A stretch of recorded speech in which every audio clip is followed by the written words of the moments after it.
was not its strangest quality. For as its belt sparkled and glittered now in one part and now in another, and what was light one instant at another time was dark, so the figure itself fluctuated in its distinctness, being now a thing with one arm, now with one leg, now with 20 legs, now a pair of legs without a head, now a head without a body, of which dissolving parts no outline would be visible in the dense gloom wherein they melted away. And in the very wonder of this it would be itself again, distinct and clear as ever. "Are you the spirit, sir, whose coming was foretold to me?" asked Scrooge. "I am." The voice was soft and gentle, singularly low, as if instead of being so close beside him, it were at a distance. "Who and what are you?" Scrooge demanded. "I am the ghost of Christmas past." "Long past?" inquired Scrooge, observant of its dwarfish stature. "No, your past." Perhaps Scrooge could not have told anybody why, if anybody could have asked him, but he had a special desire to see the spirit in his cap, and begged him to be covered. "What?" exclaimed the ghost. "Would you so soon put out with worldly hands the light I give? Is it not enough that you are the one of those whose passions made this cap, and force me through whole trains of years to wear it low upon my brow?" Scrooge reverently disclaimed all intention to offend, or any knowledge of having wilfully bonneted the spirit at any period of his life. He then made bold to inquire what business brought him there. "Your welfare," said the ghost. Scrooge expressed himself much obliged, but could not help thinking that a night of unbroken rest would have been more conducive to that end. The spirit must have heard him thinking, for it said immediately, "Your reclamation, then. Take heed." It put out its strong hand as it spoke, and clasped him gently by the arm. "Rise, and walk with me." It would have been in vain for Scrooge to plead that the weather and the hour were not adapted to pedestrian purposes, that bed was warm, and the thermometer a long way below freezing, that he was clad but lightly in his slippers, dressing-gown, and nightcap, and that he had a cold upon him at that time. The grasp, though gentle as a woman's hand, was not to be resisted. He rose, but finding that the spirit made towards the window, clasped his robe in supplication. "I am a mortal," Scrooge remonstrated, "and liable to fall." "Bear but a touch of my hand there," said the spirit, laying it upon his heart, "and you shall be upheld in more than this." As the words were spoken, they passed through the wall, and stood upon an open country road, with fields on either hand. The city had entirely vanished. Not a vestige of it was to be seen. The darkness and the mist had vanished with it, for it was a clear, cold winter day, with snow upon the ground. "Good heaven!" said Scrooge, clasping his hands together as he looked about him. "I was bred in this place. I was a boy here." The spirit gazed upon him mildly. Its gentle touch, though it had been light and instantaneous, appeared still present to the old man's sense of feeling. He was conscious of 1,000 odors floating in the air, each one connected with 1,000 thoughts and hopes and joys and cares long, long forgotten. "Your lip is trembling," said the ghost. "And what is that upon your cheek?" Scrooge muttered, with an unusual catching in his voice, that it was a pimple, and begged the ghost to lead him where he would. "You recollect the way?" inquired the spirit. "Remember it!" cried Scrooge with fervor. "I could walk it blindfold." "Strange to have forgotten it for so many years," observed the ghost. Let us go on." They walked along the road, Scrooge recognizing every gate, and post, and tree, until a little market town appeared in the distance, with its bridge, its church, and winding river. Some shaggy ponies now were seen trotting towards them with boys upon their backs, who called to other boys in country gigs and carts, driven by farmers. All these boys were in great spirits, and shouted to each other, until the broad fields were so full of merry music that the crisp air laughed to hear it. "These are but shadows of the things that have been," said the ghost. "They have no consciousness of us." The jocund travelers came on, and as they came Scrooge knew and named them every one. Why was he rejoiced beyond all bounds to see them? Why did his cold eye glisten and his heart leap up as they went past? Why was he filled with gladness when he heard them give each other Merry Christmas as they parted at crossroads and byways for their several homes? What was Merry Christmas to Scrooge? Out upon Merry Christmas! What good had it ever done to him? "The school is not quite deserted," said the ghost.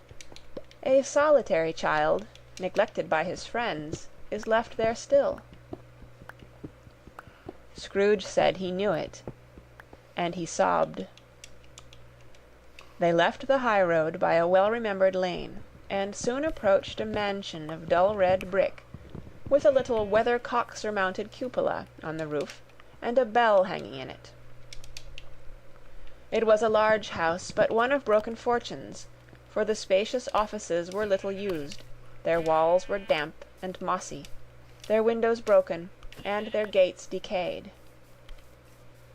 Fowls clucked and strutted in the stables, and the coach-houses and sheds were overrun with grass. Nor was it more retentive of its ancient state within, for entering the dreary hall, and glancing through the open doors of many rooms, they found them poorly furnished, cold, and vast. There was an earthy savor in the air, a chilly bareness in the place, which associated itself somehow with too much getting up by candlelight, and not too much to eat. They went, the ghost and Scrooge, across the hall to a door at the back of the house. It opened before them, and disclosed a long, bare, melancholy room, made barer still by lines of plain deal forms and desks.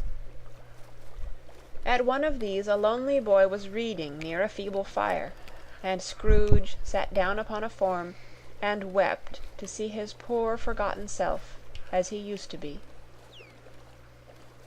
Not a latent echo in the house, not a squeak and scuffle from the mice behind the paneling, not a drip from the half-thawed water-spout in the dull yard behind, not a sigh among the leafless boughs of one despondent poplar, not the idle swinging of an empty storehouse door, no, not a clicking in the fire, but fell upon the heart of Scrooge with a softening influence, and gave a freer passage to his tears. The spirit touched him on the arm, and pointed to his younger self, intent upon his reading. Suddenly a man in foreign garments, wonderfully real and distinct to look at, stood outside the window, with an axe stuck in his belt, and leading by the bridle an ass laden with wood. "Why, it's Ali Baba!" Scrooge exclaimed in ecstasy. "It's dear old honest Ali Baba. Yes, yes, I know. One Christmas time, when yonder solitary child was left here all alone, did he come, for the first time, just like that. Poor boy. And Valentine, yes, said please. Scrooge, and his wild brother, Orson, there they go. And what's-his-name, who was put down in his drawers, asleep, at the gate of Damascus. Don't you see him? And the Sultan's groom turned upside down by the genie. There he is upon his head. Serve him right. I'm glad of it. What business had he to be married to the princess?" To hear Scrooge expending all the earnestness of his nature on such subjects, in a most extraordinary voice between laughing and crying, and to see his heightened and excited face would have been a surprise to his business friends in the city, indeed. "There's the parrot!" cried Scrooge. "Green body and yellow tail, with a thing like lettuce growing out of the top of his head. There he is. Poor Robin Crusoe, he called him, when he came home again after sailing round the island. Poor Robin Crusoe, where have you been, Robin Crusoe?" The man thought he was dreaming, but he wasn't. It was the parrot, you know. There goes Friday, running for his life to the little creek. Hallo! Hoop! Halloo! Then, with a rapidity of transition very foreign to his usual character, he said, in pity for his former self, "Poor boy," and cried again. "I wish," Scrooge muttered, putting his hand in his pocket and looking about him after drying his eyes with his cuff. "But it's too late now." "What is the matter?" asked the spirit. "Nothing," said Scrooge, "nothing. There was a boy singing a Christmas carol at my door last night. I should like to have given him something. That's all." The ghost smiled thoughtfully, and waved its hand, saying as it did so, "Let us see another Christmas." Scrooge's former self grew larger at the words, and the room became a little darker and more dirty. The panels shrunk, the windows cracked, fragments of plaster fell out of the ceiling, and the naked laths were shown instead. But how all this was brought about Scrooge knew no more than you do. He only knew that it was quite correct, that everything had happened so, that there he was, alone again when all the other boys had gone home for the jolly holidays. He was not reading now, but walking up and down despairingly. Scrooge looked at the ghost, and with a mournful shaking of his head glanced anxiously towards the door. It opened, and a little girl, much younger than the boy, came darting in, and putting her arms about his neck and often kissing him, addressed him as her dear, dear brother. "I have come to bring you home, dear brother," said the child, clapping her tiny hands and bending down to laugh. "To bring you home, home, home." "Home, little Fan?" returned the boy. "Yes," said the child, brimful of glee. "Home for good and all. Home for ever and ever. Father is so much kinder than he used to be that home's like heaven. He spoke so gently to me one dear night when I was going to bed that I was not afraid to ask him once more if you might come home, and he said yes, you should, and sent me in a coach to bring you. And you're to be a man," said the child, opening her eyes, "and are never to come back here. But first we're to be together all the Christmas long, and have the merriest time in all the world." "You are quite a woman, little Fan," exclaimed the boy. She clapped her hands and laughed and tried to touch his head, but being too little, laughed again, and stood on tiptoe to embrace him. Then she began to drag him, in her childish eagerness, towards the door, and he, nothing loath to go, accompanied her. A terrible voice in the hall cried, "Bring down Master Scrooge's box there!" And in the hall appeared the schoolmaster himself, who glared on Master Scrooge with a ferocious condescension, and threw him into a dreadful state of mind by shaking hands with him. He then conveyed him and his sister into the veriest old well of a shivering best parlour that ever was seen, where the maps upon the wall, and the celestial and terrestrial globes in the windows were waxy with cold.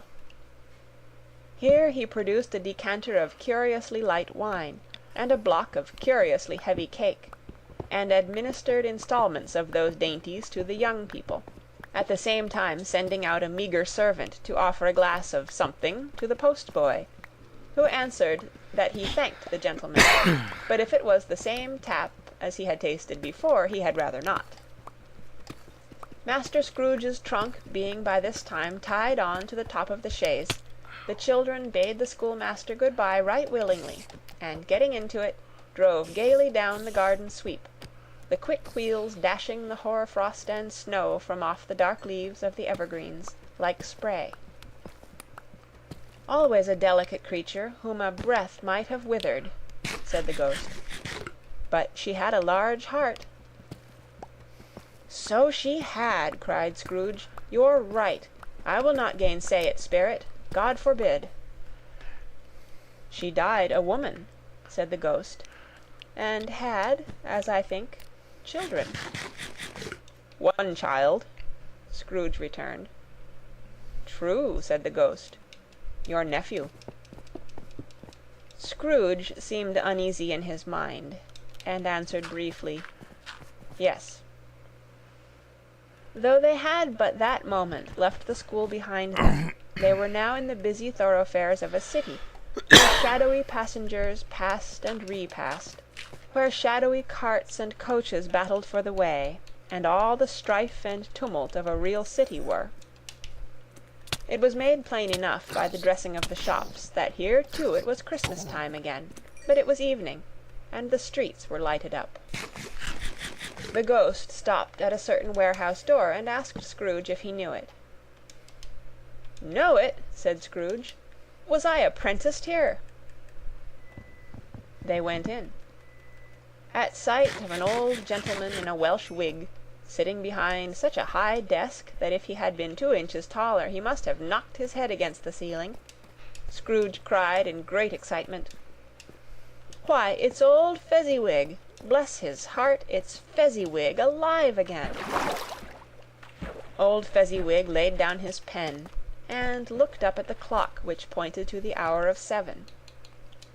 He rubbed his hands, adjusted his capacious waistcoat, laughed all over himself, from his shoes to his organ of benevolence, and called out in a comfortable, oily, rich, fat, jovial voice, "Yo-ho there, Ebenezer! Dick!"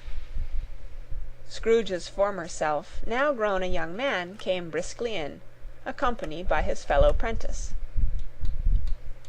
"Dick Wilkins, to be sure," said Scrooge to the ghost.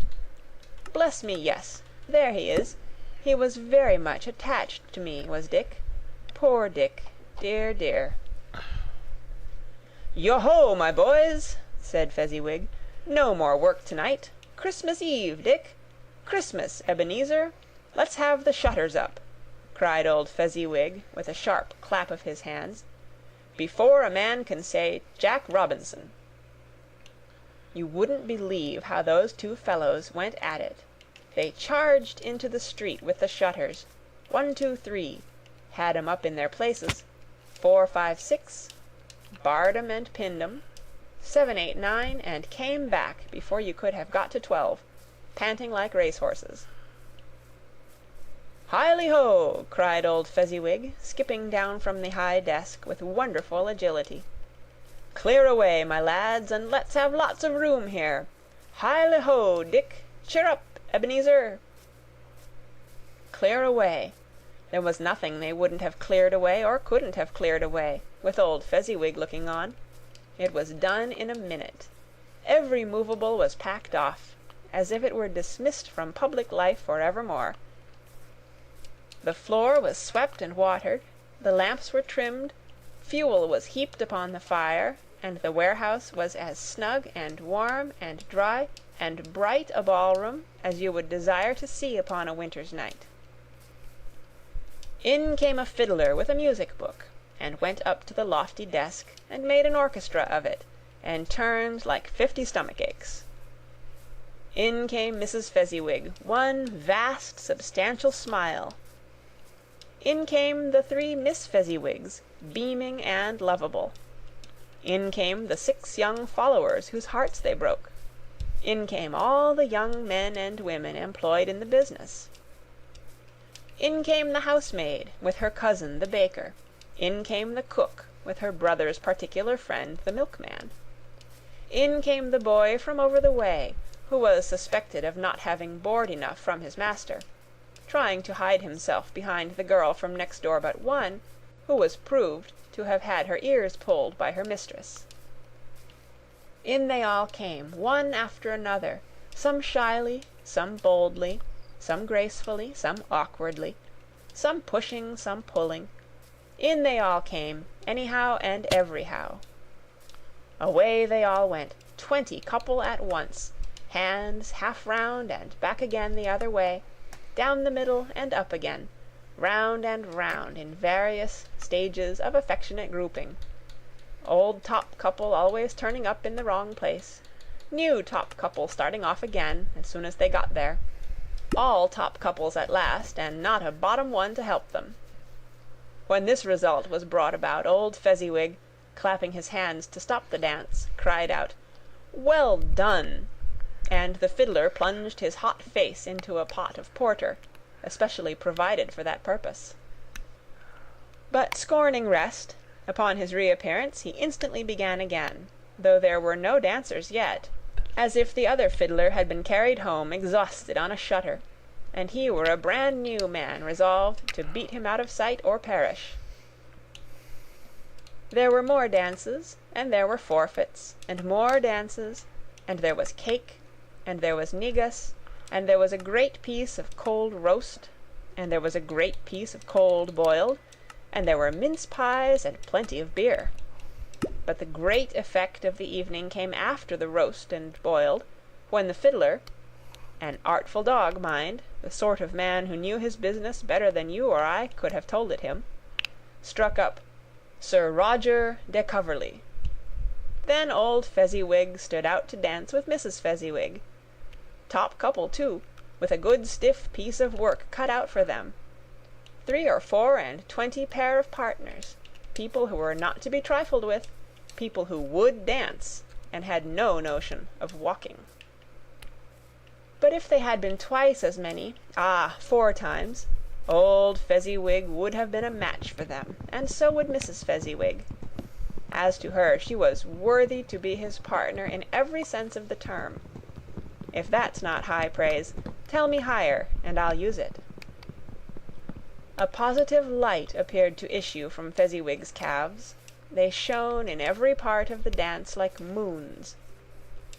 You couldn't have predicted at any given time what would have become of them next, and when old Fezziwig and Mrs. Fezziwig had gone all through the dance, advance and retire, both hands to your partner, bow and curtsy, corkscrew, thread the needle and back again to your place, Fezziwig cut so deftly that he appeared to wink with his legs, and came upon his feet again without a stagger. When the clock struck 11, this domestic ball broke up. Mr. and Mrs. Fezziwig took their stations, one on either side of the door, and shaking hands with every person individually as he or she went out, wished him or her a Merry Christmas. When everybody had retired but the 2 prentices, they did the same to them, and thus the cheerful voices died away, and the lads were left to their beds, which were under a counter in the back shop. During the whole of this time Scrooge had acted like a man out of his wits. His heart and soul were in the scene, and with his former self. He corroborated everything, remembered everything, enjoyed everything, and underwent the strangest agitation. It was not until now, when the bright faces of his former self and Dick were turned from them, that he remembered the ghost, and became conscious that it was looking full upon him, while the light upon its head burnt very clear. "A small matter," said the ghost, "to make these silly folks so full of gratitude." "Small," echoed Scrooge. The spirit signed to him to listen to the 2 apprentices, who were pouring out their hearts in praise of Fezziwig, and when he had done so, said, "Why, is it not? He has spent but a few pounds of your mortal money, 3 or 4 perhaps. Is that so much that he deserves this praise?" "It isn't that," said Scrooge, heated by the remark and speaking unconsciously, like his former. not his latter self. It isn't that, Spirit. He has the power to render us happy or unhappy, to make our service light or burdensome, a pleasure or a toil. Say that his power lies in words and looks, in things so slight and insignificant that it is impossible to add and count 'em up. What then? The happiness he gives is quite as great as if it cost a fortune. He felt the Spirit's glance, and stopped. "What is the matter?" asked the ghost. "Nothing particular," said Scrooge. "Something, I think," the ghost insisted. "No," said Scrooge, "no. I should like to be able to say a word or two to my clerk just now. That's all."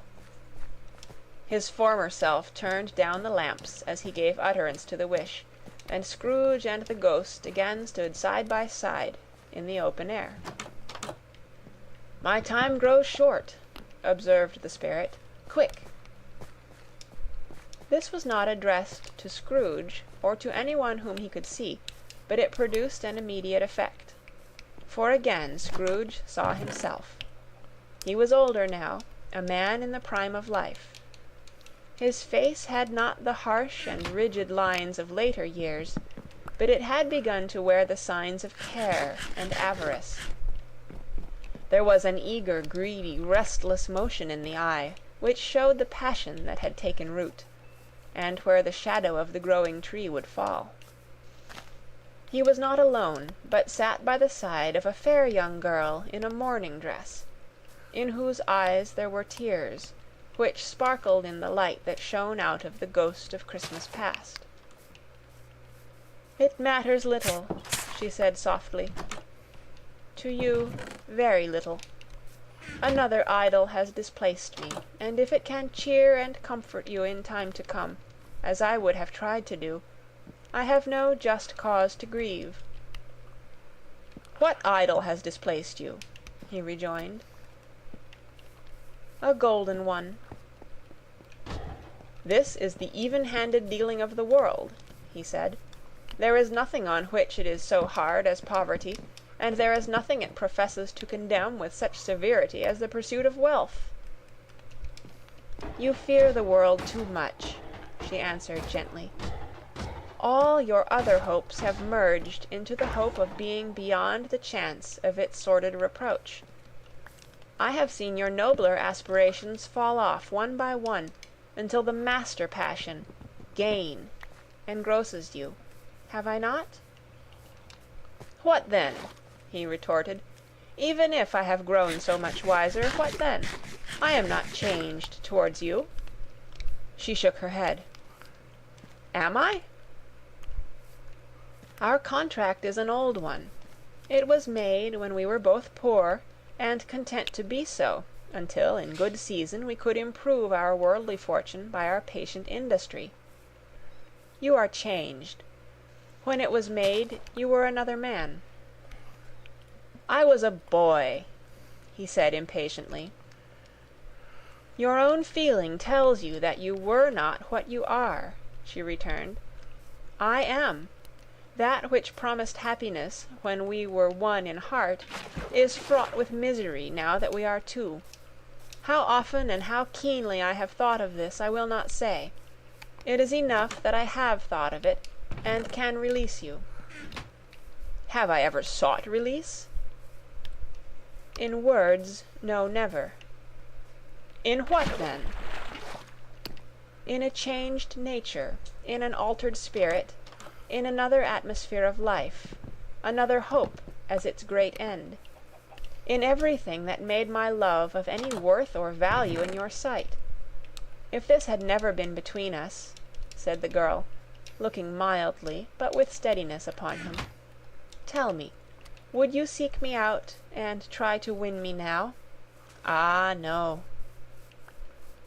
He seemed to yield to the justice of this supposition in spite of himself, but he said with a struggle, "You think not." "I would gladly think otherwise if I could," she answered. "Heaven knows. When I have learned a truth like this, I know how strong and irresistible it must be. But if you were free today, tomorrow, yesterday, can even I believe that you would choose a dowerless girl? You who, in your very confidence with her, weigh everything by gain. Or, choosing her, if for a moment you were false enough to your one guiding principle to do so, do I not know that your repentance and regret would surely follow?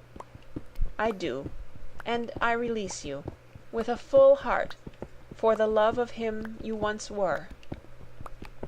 He was about to speak, but with her head turned from him, she resumed. You may, the memory of what is past half makes me hope you will, have pain in this. A very, very brief time, and you will dismiss the recollection of it gladly as an unprofitable dream, from which it happened well that you awoke. May you be happy in the life you have chosen. She left him, and they parted. Crap. I got a stronghold, bro. Said Scrooge. Show me no more. Conduct me home. I got a stronghold. Why do you delight to torture me? One shadow more, exclaimed the ghost. No more, cried Scrooge. No more. I don't wish to see it. Show me no more. 921. But the relentless ghost pinioned him in both his arms and forced him to observe what happened next. They were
Yeah, I'm buried in the nether.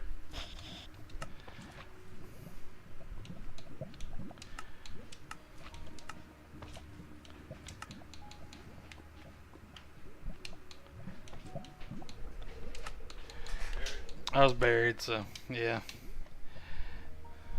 Oh, what? How is that even possible? Oh, that's how. I'm sitting there. What the fuck? Yeah, that it was the lava. I was at Y24. I'm like, how is there land here? But there's not. It's lava. Why is it? Are those magma cubes jumping around in lava and it just wasn't showing the lava right? Right. Yeah. Okay. Yeah. Right. Yeah. It was a nightmare. So, sweet. I did have a stronghold hit though. That was pretty cool.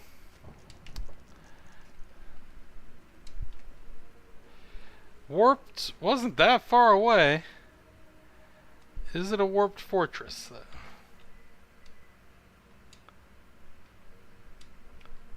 Oh my god, there is a fortress right here.